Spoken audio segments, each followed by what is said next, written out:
televisi ternyata terjadi juga di Indonesia. Sejak zaman penjajahan, tersebar beberapa lokasi pembantaian massal yang dilakukan oleh para penjajah maupun para pemberontak di negara ini. Bagaimana keadaan lokasi itu kini? Inilah 7 lokasi pembantaian massal di Indonesia versi on the spot.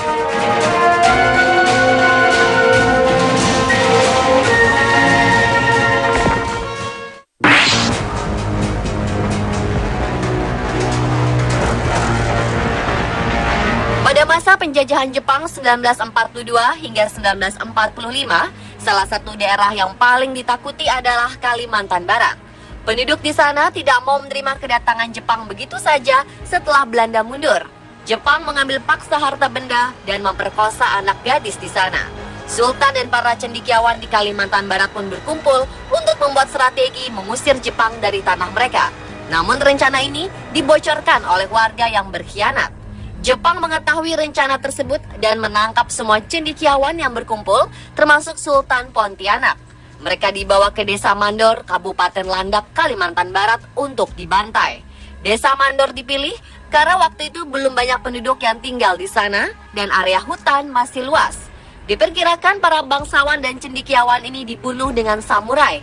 Ada juga yang mengatakan mulut mereka dimasukkan selang dan diisi air hingga meninggal. Setelah membantai orang-orang penting ini, Jepang tidak berhenti. Mereka mencari pihak keluarga dari korban dan membunuhnya di lokasi yang sama. Ada 21.000 orang yang tewas dalam pembantaian ini. Peristiwa genosida ini sukses membuat Kalimantan Barat kehilangan kaum intelektual selama 3 dasawarsa. Ketika Jepang menyerah dan meninggalkan Indonesia, Sultan Hamid II yang selamat dari pembantaian ini menemukan tulang belulang korban pembantaian. Sultan ini selamat karena ketika Jepang menduduki Indonesia, dia hijrah ke Belanda bersama istrinya yang berkebangsaan Belanda. Dia pun mengumpulkan tulang belulang ini dibantu tim ahli dari Australia dan penduduk setempat. Selama 3 bulan, tulang belulang yang berserakan tersebut akhirnya dimakamkan di 10 makam massal yang sengaja dibangun oleh Sultan. Namun setelah itu, makam ini kemudian sedikit diabaikan. Setelah puluhan tahun, akhirnya pemerintah daerah melakukan perbaikan bagi makam ini. Tanggal 22 Juni 1977, Gubernur Kalimantan Barat meresmikan tempat ini sebagai makam Juang Mandor. Tanggal 22 Juni merupakan tanggal di mana peristiwa berdarah itu terjadi dan hingga sekarang ditetapkan sebagai hari berkabung di Kalimantan Barat.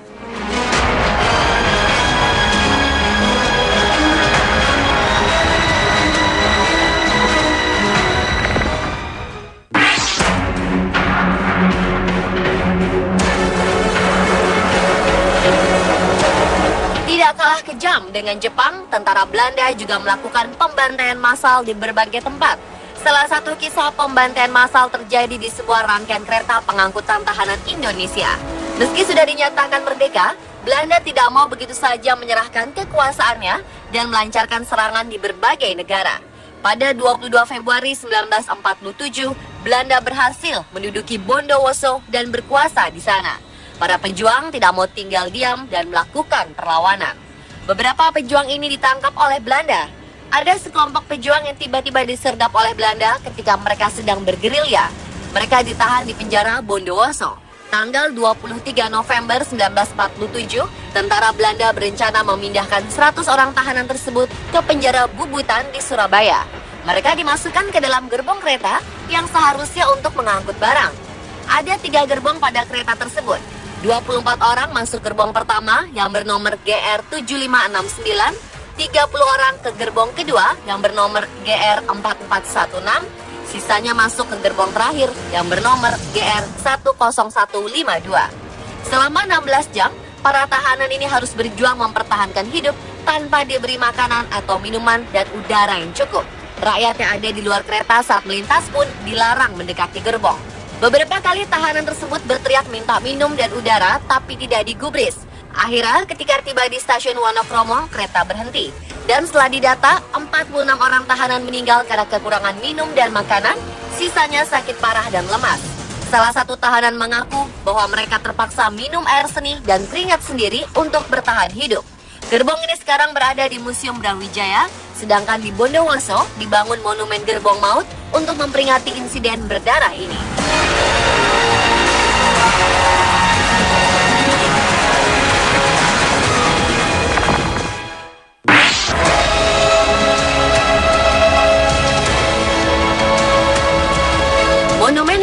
gagah ini merupakan simbol kepedihan rakyat Makassar terhadap tragedi yang dimulai pada 11 Desember 1946 di Desa Batua, Makassar.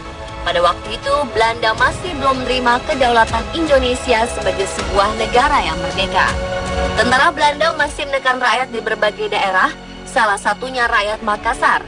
Di lapangan Desa Batua, tentara Belanda memaksa rakyat menggali sebuah lubang besar. Rakyat tidak mengetahui bahwa lubang yang mereka gali itu nanti yang menjadi sebuah kuburan massal bagi penduduk Makassar. Sebanyak 3.000 orang yang dinilai pemberontak dan pejuang ditangkap dan dikumpulkan di lapangan itu. Secara bergantian, mereka diminta duduk berjejer mengelilingi tepi lubang itu dan ditembak oleh Belanda. Korban yang tertembak akan segera jatuh ke lubang sehingga tentara Belanda tidak perlu capek menguburkan mereka satu persatu. Tidak hanya para pemimpin dan pejuang saja yang dibantai. Setelah pembunuhan sadis tersebut, tentara Belanda semakin kehilangan akal. Mereka mendobrak pintu-pintu rumah rakyat dan menembaki siapa saja yang terlihat mencurigakan.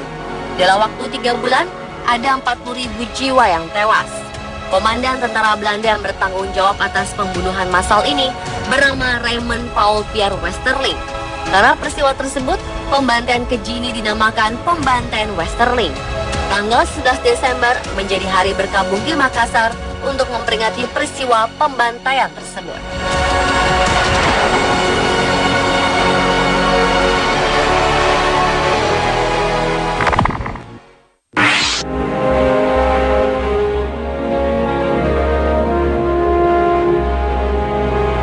Pembantaian tentara Belanda terhadap rakyat yang tidak bersalah memang sangat keji. Salah satu kekejian itu terjadi juga di Rawagede, Karawang. Kala itu pasukan Belanda mencari seorang pejuang bernama Lukas Sutaryo yang sepak terjangnya membuat Belanda kesal. Pada 9 Desember 1947, Belanda melacak jejak Kapten Lukas mendengar berita bahwa Kapten Lukas tengah berada di Rawagede. Mereka pun menyerbu desa itu dengan 300 orang tentara. Ketika rakyat Rawagede baru selesai melakukan sholat subuh, Belanda menggedor pintu rumah penduduk dan menggeledah setiap sudutnya untuk mencari orang yang dijuluki Begundal Karawang ini. Kesal karena dicari tidak ditemukan, Belanda memerintahkan semua laki-laki yang berusia di atas 14 tahun berkumpul di tengah desa. Mereka dipaksa untuk memberitahukan keberadaan Kapten Lukas. Namun tidak ada yang berbicara, semua bungkam. Kapten Lukas sebenarnya sudah meninggal Rawagede sehari sebelum penyergapan Belanda ini. Karena semua bungkam, peluru tentara Belanda pun akhirnya dilontarkan dan menewaskan semua laki-laki itu. Dalam waktu 12 jam, seluruh laki-laki dewasa di desa ini tewas. Tinggallah para janda dan anak-anak yang meratap mencari suami dan ayah mereka. Keadaan pilu ini bertambah menyedihkan karena mereka terpaksa bahu-membahu menggali liang, menggotong jenazah, dan menguburkan laki-laki yang mereka kasihi. Rawagede berubah menjadi kampung janda yang harus berjuang membesarkan anak-anak mereka. Setelah bertahun-tahun, barulah ada lelaki dewasa di desa ini.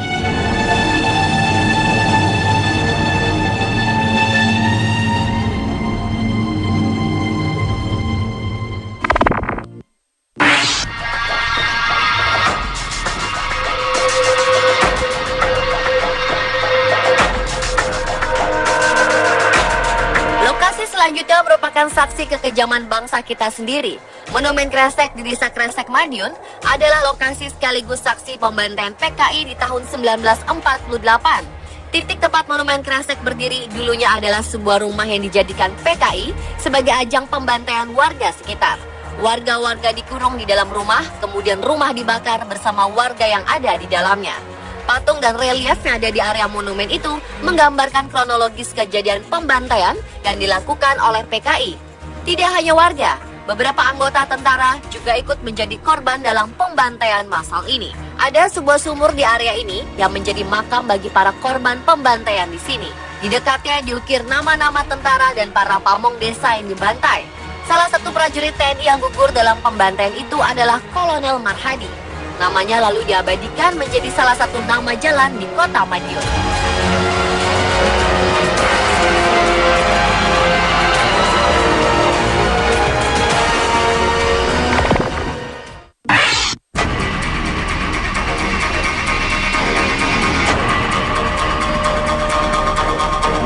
Mei 2013, puluhan tulang tulang belulang manusia ditemukan warga secara tidak sengaja saat melakukan penggalian tanah di Situbondo, Jawa Timur. Saat ditemukan salah satu tulang bergelang besar dan bercincin yang diduga perhiasan milik korban. Warga pun meyakini tulang yang berserakan terpendam sedalam 50 cm itu merupakan tulang manusia.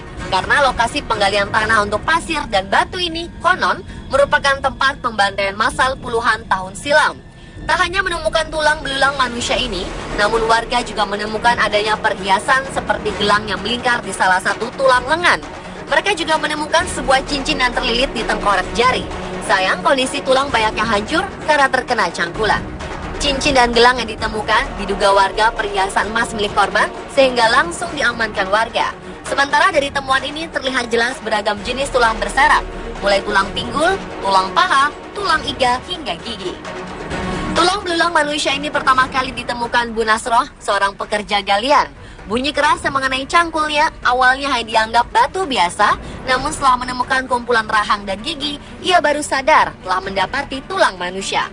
Warga pun yakin jika tulang yang diduga dua kerangka itu manusia. Penemuan tulang belulang seperti ini pernah terjadi sebelumnya yang berjarak sekitar 300 meter dari lokasi penemuan saat ini.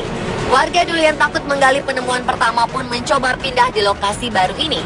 Namun setelah menggali seluas 15 meter, kumpulan tulang terseret di kedalaman 50 hingga 100 cm dari permukaan tanah. Warga pun meyakini bahwa tulang tersebut merupakan manusia korban pembantaian massal puluhan tahun silam.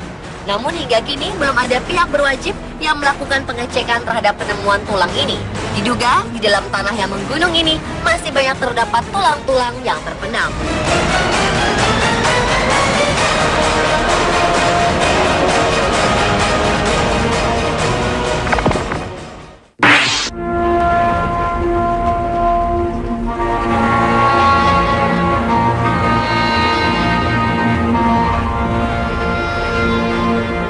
Kejadian G30S sampai sekarang masih menjadi kontroversi. Apapun kebenarannya, korban massal terjadi di seluruh Indonesia, baik dari anggota PKI sendiri maupun di luar PKI. Setelah peristiwa pembunuhan jenderal di Jakarta, anggota PKI pun mengalami tekanan dari berbagai pihak. Terjadi penangkapan besar-besaran terhadap anggota partai beraliran komunis ini. Beberapa kuburan massal pun ditemukan. 2 lubang ditemukan di kawasan hutan Plumbon, Mangkang, Semarang, Jawa Tengah. Berada di belantara hutan Plumbon, Kelurahan Wonosari, Kecamatan Mangkang, Semarang, Jawa Tengah, jejak kuburan massal penumpasan Partai Komunis Indonesia muncul kembali. Dengan menyisiri kawasan hutan, sekelompok penggiat hak asasi manusia menemukan petilasan sumur yang diduga menjadi kuburan massal anggota PKI. Petilasan kuburan massal ini berbentuk tanah rata di tengah hutan dan dirindangi 2 pohon. Salah satu saksi pembantaian ini menceritakan bahwa kuburan massal ini awalnya berbentuk 3 lubang sumur dengan diameter 2 meter dan kedalaman 1,5 meter. Namun ketika itu yang digunakan untuk kuburan hanyalah 2 lubang. Sebelumnya anggota PKI dieksekusi dengan cara ditembak, mata ditutup plastik, dan tangan terikat. Dikabarkan jumlah jasad anggota PKI yang ada di sumur hutan Plumbon berjumlah 24 orang dan salah satunya wanita.